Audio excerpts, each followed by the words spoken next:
ไม่ต้งไม่เส้นแบบว่าสีเฮ็ดอันนี้เฮาสั่งเรียบร้อยแล้วโอ้สั่งน้ำสั่งแดงเฮาปรึกษาเมื่อคืนน่ะจะสิเฮ็ดคือบ่ฮู้สั่งน้ำสั่งแดงและ44โต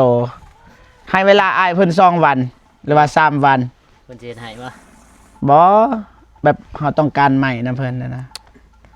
ให้เพิ่นหาเพราะว่าโตนึงเท่าไหร่60,000บ่ฮู้เลยถูกหรือแพงแต่ว่าอยู่ตลาดนี่80เบิ่งขึ้นข่อยเดินสายมีแต่ว่าจังซี่บ่พลมื้ออื่นเฮาสิจ่ายเงินให้ค่าสร้างมื้อนี้เราเฮ็ด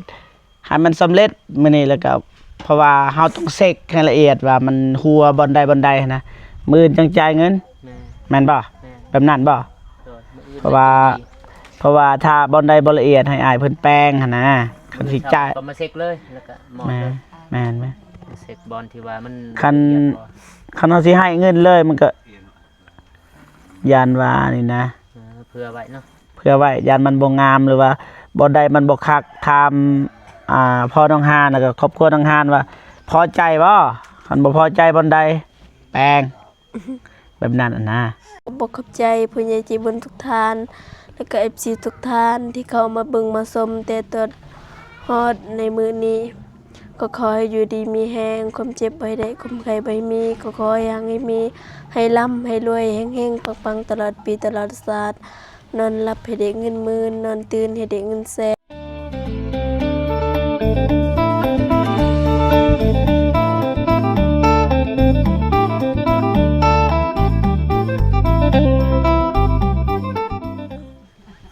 กับทักทายสบายดีและสวัสดีพ่อแม่พี่น้องเบิดสุขุสุขคนพี่น้องเนาะ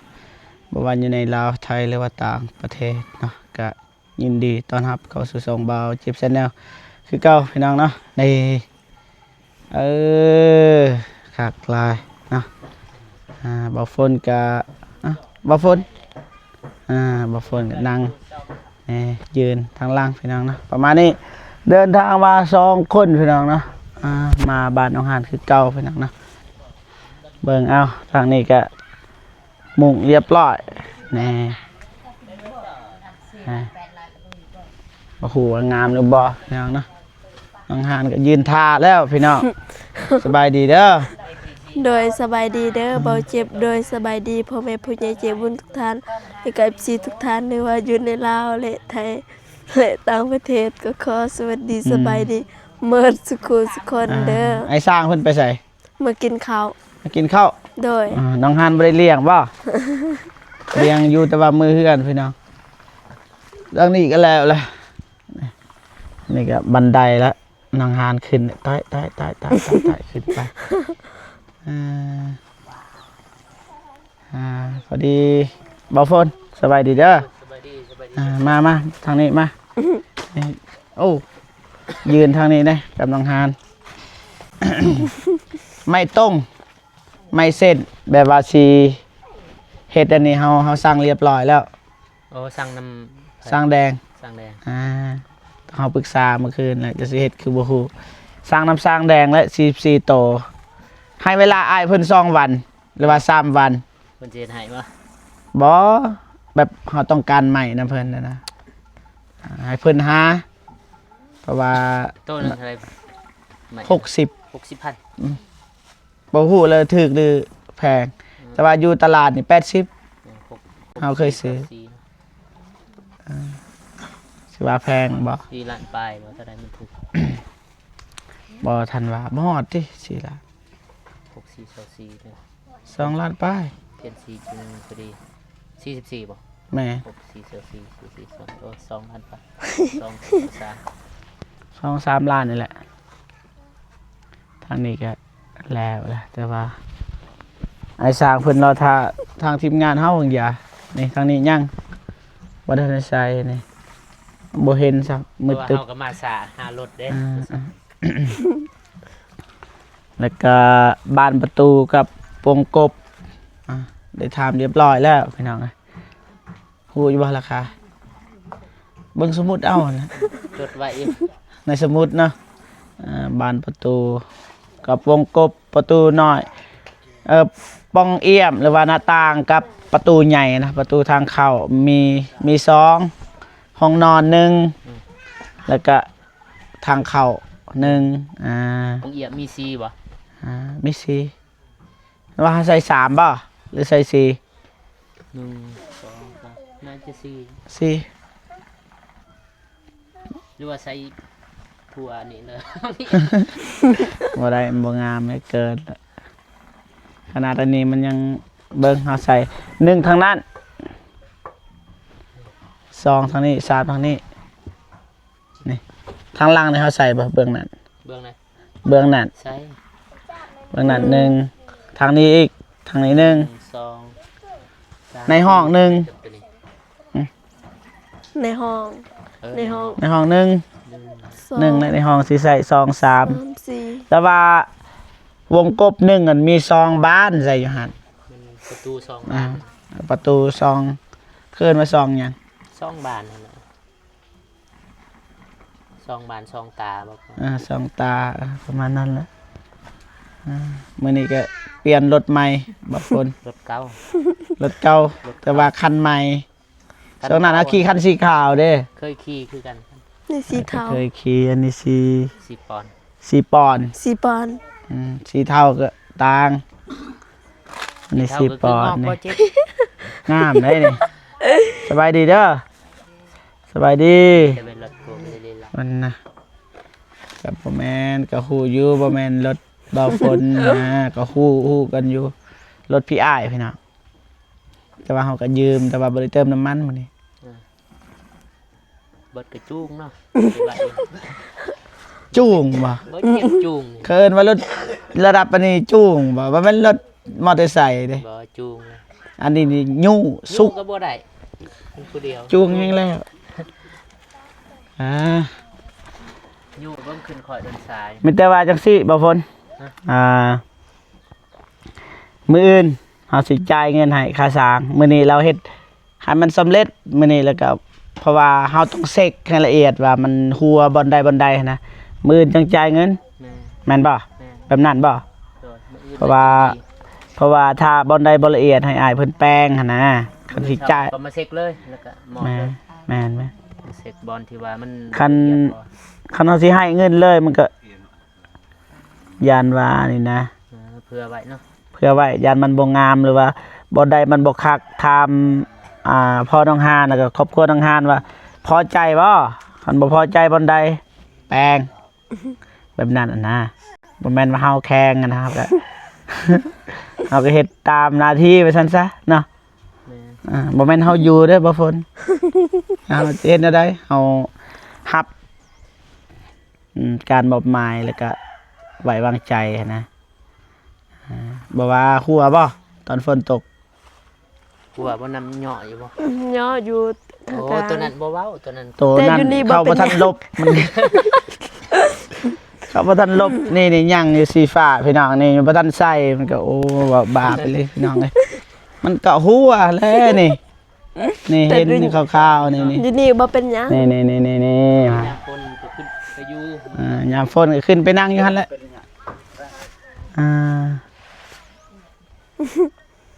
ตาย แต่ว่าเพิ่นลบตัวนั้นแล้วจังสิฮู้มันหัวมันได้ แม่น ลบเลือด อันแหละยังว่ามื้อนี้นี่อ้ายเพิ่นเฮ็ดน่าจะเสร็จแล้วมื้อนี้ แม่น แต่ว่ามื้ออื่นเฮาจึงจ่ายเงินเฮาต้องเช็คก่อนพี่น้องไงบ่แม่นอันอื่นดอกพี่น้องบ่ฮู้ว่าทางทีมงานเฮาคิดถูกหรือคิดผิดบ่ทันจ่ายเงิน ไอ้จ้างเพิ่นยังได้เงินแล้วบ่ทันจ่ายฮู้อยู่หมู่เฮ็ดหมู่ก็อยากได้เงินแต่ว่าอดทนก่อนเฮาก็ว่าบ่ได้บางทีเรามาแอบมันนี่ก็มีไผสิฮู้อนาคต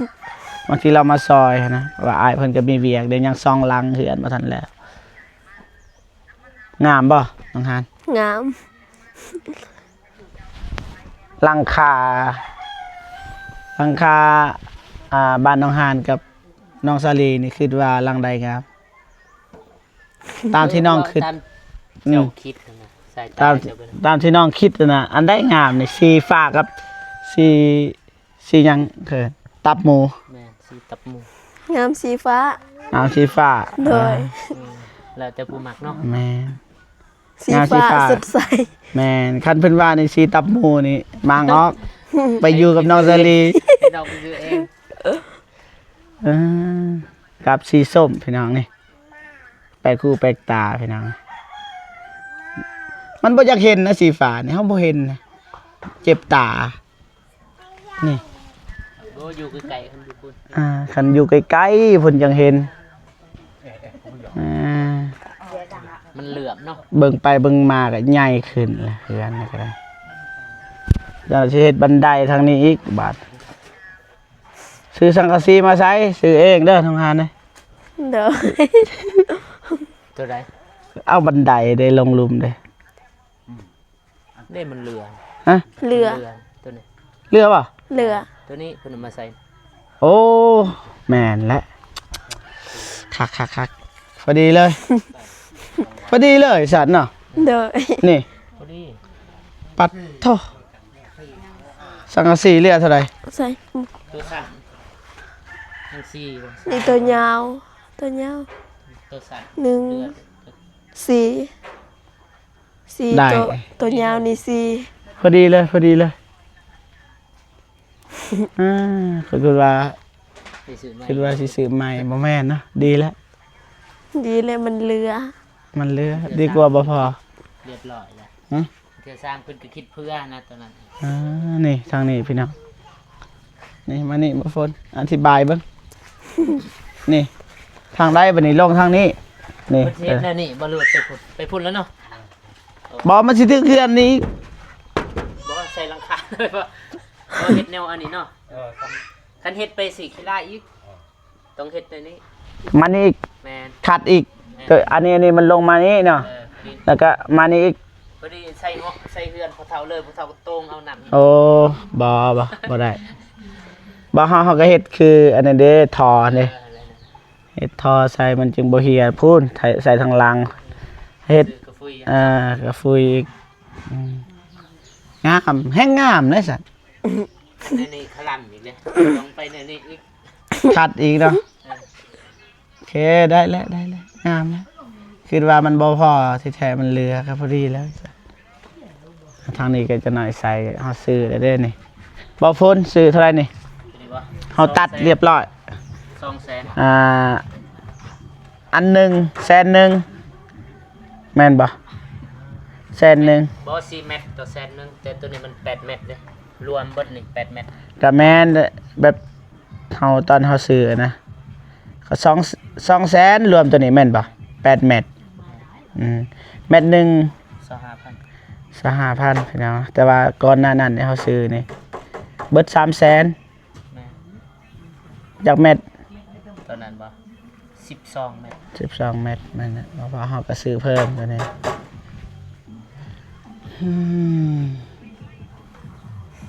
ไม้ทางนี้มีแล้วบ่ไม้ทางนี้หาเองแล้ววันนี้น้องอันน่าจะพอที่ไม่เซ็นอีหยังบ่มีบ่อันเด้ตัวอยู่เทิงนี่โพดมันจะเบิ่งตัวจริงแล้วตัวนี้ ตัวจริงเฮ็ดแต่ง เปียกได้คันใดลงมา บ่แม่นที่ทางนั้นบ่ฝน แม่นบ่ทางนี้คันใด บ่ทางนั้น ทางนี้ตัวบ่ แม่น แล้วมันจะบ่เปียกนะลงมา ไผสิเฮ็ดทางนี้ นี่แนว บ่ฝนก็มันก็ได้เป็นกันหนาวครับ ต้นไม้ งา อยู่นี่ในจุด เจ็ดนี่ปกตินี่มีตะขดเดี๋ยวขดขยะแหละเฮาสิเอาอันนั้นมาใส่บ่ขดเลยดี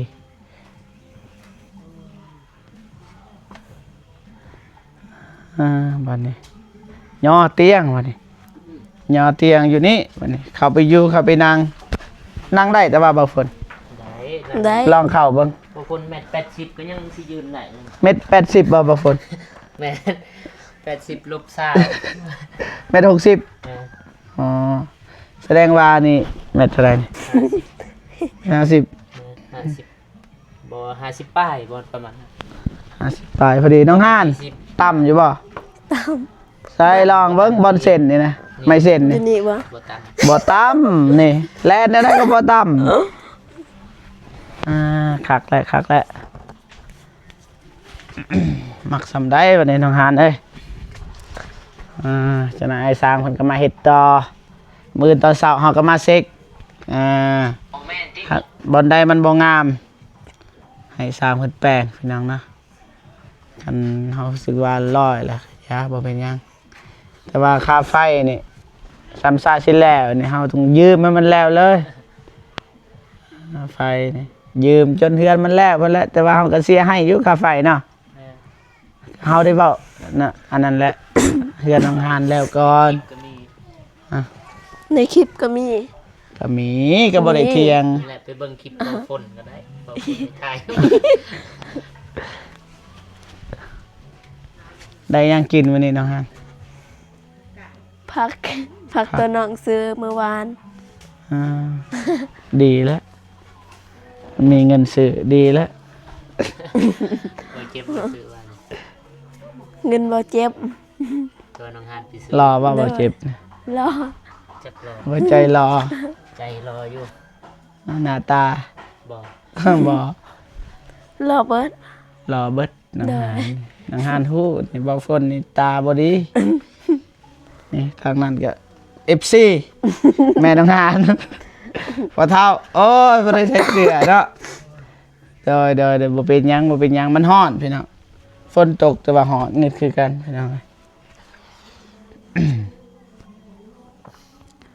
เรียบร้อยบ่ฮู้ว่าสิทายหยังนะมันแต่ว่าถ้าไอ้สร้างว่าเฮาเมื่อก่อนแล้วพี่น้องนะไปทางใดซะหน่อยฝน ไปคนไม่ดัง ห้วยดำปะ แม่ ไปส่งรถ บ่เจ็บไปส่งรถนะ ไปส่งรถแน่แล้วไปส่งอันนี้แน่ส่งเลยบ่ส่งบ่ได้เลย บ่ได้เลยย่างบ่ได้เนาะเมื่อยถ่ายได้บนเก่าไปนี่บ่เห็นนะนี่พี่น้องนะมุมไก่ใหญ่เติบพี่น้องเอาเฮือนพ่อเฒ่าอย่าเทียบกันเลยพี่น้องเอ้ยเฮือนพ่อเฒ่ากับเพื่อนน้องฮานซูซีกันแหละพี่น้องเอ้ยความงามความเก่าแก่บ่พี่น้องความมั่นใจนี่ทางนี้ก็เฮือนเก่าป่าน้องฮานพี่น้องนะเฮือนใหม่คักเลยพี่น้องคักแล้วทางนี้บ่ทันใส่ปันลมพี่น้องนะวายสร้างเพิ่นเมื่อกินข้าวพี่น้องจะได้อายเพิ่นก็มาพี่น้องมาใส่มื้อนี้น่าจะแล้วพี่น้องมื้ออื่นตามสัญญาพี่น้องนะเอาเงินให้เอาให้มื้อนี้มันก็เอาบ่ทันให้ว่าซั่นซะให้บัตรเฮาเซ็กเรียบร้อยพี่น้องนะเราต้องเซ็กก่อนนะมันหัวบ่วันใดก็ให้แป้งนี่พี่น้องอีกอย่างมันก็เฮายังรอท่าใหม่กับสร้างแดงพี่น้องนะเฮาได้สร้างเป็นที่เรียบร้อยพี่น้องนะ44โตวไม่เกิน3วันพี่น้องนะอ้ายเพิ่นเพราะว่าเฮาได้ติดต่อหาสร้างแดงเพิ่นพี่น้องนะถ่ายทุกมุมเลยพี่น้องเลยทางนี้ย่างแต่ดันลังนะสิย่างไปถ่ายดันลังอีกพี่น้องนะประมาณนี้แหละพี่น้องเลยเปิดภาพมาทางด้านลังอีกพี่น้องบ่อยากเห็นเราบ่เจ็บก็พยายามถ่ายทุกมุมพี่น้องนะนี่ครับทางนี้ใส่แล้วเบิดแล้วจักสิเอาซ้ำได้เลยพี่น้องนี่สิให้ถ่ายเบางนี้อีกพี่น้องนี่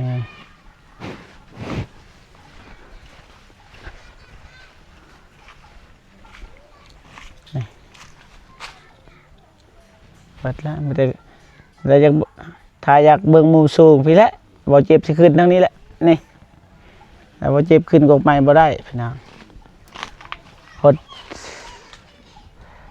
ปาดเถอะเปิดสามนี้พี่น้องสวยสดงดงามคันหลังนี้บ่งามหลังได้สิงามบัดนี้เมนมาเบิ่ง FC พ่อแม่พี่น้อง FC ผู้ใหญ่ใจบุญทุกท่านพี่น้องนะน้องฮันมานี่น้องฮันอะไรงามบ่ งาม มันแน่นดีอยู่พี่น้องใส่น็อตเปิดใส่น็อตใหญ่พี่น้องนี่บ่เจ็บหันมือนั้นบ่หลุดง่ายพี่น้องนะอดทนมาฮอดเดือนน่าจะเสร็จแล้วพี่น้องเดือนหนึงซะว่าเราต้องปูพื้นแล้วก็แอบน้ำแต่ว่าทางผู้ใหญ่ใจบุญเพิ่นก็บ่ยากพร้อมโอนอยู่แล้วพี่น้องนะแต่ว่าทางเฮานี่แหละแต่ว่าก็ยังดีนี่มุ่งแล้วก็ฝนมันก็บ่ถึกใส่นะมันก็บ่เป็นหยังว่าเฮามุ่งเรียบร้อยมื้ออื่นน่าจะเสร็จเรียบร้อยแล้วเฮาก็สิเช็คเบิ่งว่าความเรียบร้อยนี่มันส่ำใดพี่น้องนะประมาณนี้พี่น้องนะแต่ว่าอยากให้น้องกับอกขอบใจแหละขอบคุณกับคุณผู้ใหญ่ใจบุญได้ไกลชิแล้วแหละเด้ โดยก่อนอื่นหมดน้องก็ขอขอบอกขอบใจผู้ใหญ่ใจบุญทุกท่านแล้วก็ FC ทุกท่านที่เข้ามาเบิ่งมาชมแต่ตัวฮอดในมื้อนี้ก็ขอให้อยู่ดีมีแฮงความเจ็บบ่ได้ความไข้บ่มีก็ขอให้มีให้ร่ำให้รวยแฮงๆปังๆตลอดปีตลอดชาตินอนหลับให้ได้เงินหมื่นนอนตื่นให้ได้เงินแสนไปใส่มาใส่ก็มีแต่คนฮักคนหอมเด้ออย่าเจ็บอย่าจนแฮงๆปังๆตลอดปีตลอดชาติสาธุสาธุแล้วก็ขอบใจเบาเจ็บกับเบาพลเด้อที่มาถ่ายคลิปแล้วก็ที่มาให้กำลังใจให้น้องได้ขอบใจหลายๆเด้อยินดีแล้วน้องเด้อเฮาก็ตั้งใจมาแต่น้ำอิฐนะแต่ต้นก็บ่คิดว่ามันสิมีนะเฮาก็ดีใจนำเด้อดีใจนำแล้วทางอ้ายแล้วก็บ่ฝนเฮาก็ทายก็คิดเอาเฮายังบ่ได้เฮือนนะแต่น้องก็ยังได้เฮือนก็ดีใจนำว่าซั่นซะสิเครียดสิให้ผู้ใหญ่ใจบุญก็บ่ได้น้องบ่ฝนเนาะเฮาก็อยากได้อยู่จักหลังนึงเอาบ่เอาคือกันแล้วจัดมีบ่อยากได้เฮือนของตัวเองคือกันเบาเจ็บนี่ก็ได้ว่าถ้ามีเงินเดือนหลายๆเฮาก็สิเฮ็ดบ้านใหม่คือกันเฮาสิเฮ็ดอยู่เฮือนหลายคนนะแม่นทางบ่ฝนก็อยู่เฮือนหลายคนทางบ่เจ็บก็ถ้ามีเงินสิเฮ็ดเฮือนดินเฮือนใหม่นี่เบาเจ็บคือว่ามักก็มักอยู่แต่ว่าหามักเฮือนดินมาปั่นแม่นนะดินมาปั่นแม่นเอาดินดากค่ะนะดินจี้แม่นเดือนกอถ้าบอกง่ายๆแม่นเดือนกอแบบนั้นแหละเบาเจ็บกับมากแบบนั้นมันเย็นแน่สบายแน่มันก็พอปันกันนะพอปันกันนี่แหละแต่ว่ามันขึ้นกับผู้มักนะมักแบบใดแต่ว่าเฮานี่มักเขื่อนดินหลายกลัวแต่คันเฮ็ดเทือนใหม่ก็ดันเทิงนั่นก็มักอยู่ไปเราความฝันตัวเองนะขอบคุณนะได้แต่ฟันนั่นแหละได้แต่ฟันไม่เป็นบัตรทำหนีป่ะหรือว่ายังอยู่หันยังว่าอยู่หันได้พอยเนาะจะไหนว่าบ่พอยประมาณนี้พอพี่น้องเนาะโอเคพอพี่น้องเนาะ